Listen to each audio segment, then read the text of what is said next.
श्री कृष्णा, राधे राधे। आप सभी का हमारे YouTube चैनल में स्वागत है। आज हम आपको मौनी अमावस्या की कथा सुनाने जा रहे हैं, तो चलिए कथा की ओर। पुराणों के अनुसार कांचीपुरी में एक ब्राह्मण रहता था।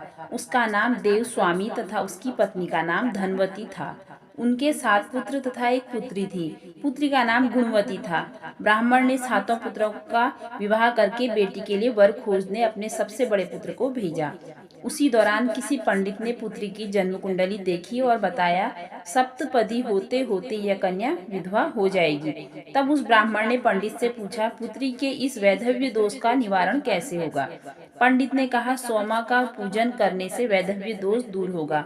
फिर सोमा का परिचय देते हुए उसने बताया, वह एक धोबिन है। उसका निवास स्थान सिंहल द्वीप है। उसे जैसे तैसे प्रसन्न करो और गुणवती के विवाह से पूर्व उसे यहाँ बुला लाओ। तब देवस्वामी का सबसे छोटा लड़का बहन को अपने साथ लेकर सिंहल द्वीप जाने के लिए सागर तट पर चला गया। सागर पार करने की चिंता में दोनों एक वृक्ष की छाया में बैठ गए। उस पेड़ पर एक घोंसले में गिद्ध का परिवार रहता था। उस समय घोंसले में सिर्फ गिद्ध के बच्चे थे। गिद्ध के बच्चे भाई बहन के क्रियाकलापों को देख रहे थे।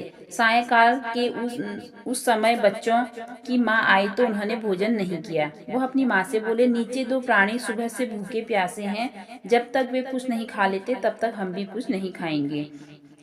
तब दया और ममता के वशीभूत गिद्ध माता उनके पास आई और बोली, मैंने आपकी इच्छाओं को जान लिया है। इस वन में जो भी फल फूल कंद मूल मिलेगा मैं ले आती हूँ, आप भोजन कर लीजिए।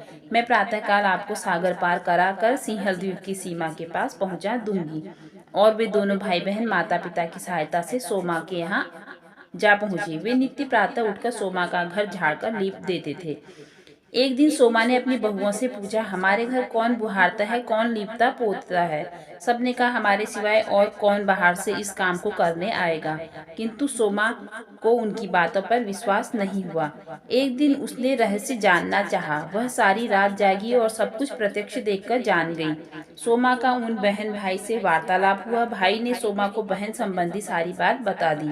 सोमा ने उनकी श्रम साधना तथा सेवा से प्रसन्न होकर उचित समय पर उनके घर पहुंचने का वचन देकर कन्या के वैधव्य दोष निवारण का आश्वासन दे दिया।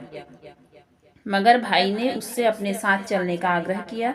आग्रह करने पर सोमा उनके साथ चल दी। चलते समय सोमा ने बहुओं से कहा, मेरी अनुपस्थिति में यदि किसी का देहांत हो जाए तो उसके शरीर को नष्ट मत करना, मेरा इंतजार करना। और फिर सोमा बहन भाई के साथ कांचीपुरी पहुंच गई। दूसरे दिन गुणवती के विवाह का कार्यक्रम तय हो गया। सप्तपदी होते ही उसका पति मर गया। सोमा ने तुरंत अपने संचित पुण्यों का फल गुणवती को प्रदान कर दिया। तुरंत ही उसका पति जीवित हो उठा। सोमा उन्हें आशीर्वाद देकर अपने घर चली गई। उधर गुणवती को पुण्य फल देने से सोमा के पुत्र जामाता तथा पति की मृत्यु हो गई। सोमा ने पुण्य फल संचित करने के लिए मार्ग में अश्वत्थ पीपल वृक्ष की छाया में विष्णु जी का पूजन करके 108 परिक्रमाएं की। इसके पूर्ण होने पर उसके परिवार के मृतक जन जीवित हो उठे। निष्काम भाव से सेवा का फल मधुर होता है। इस व्रत का यही लक्ष्य है।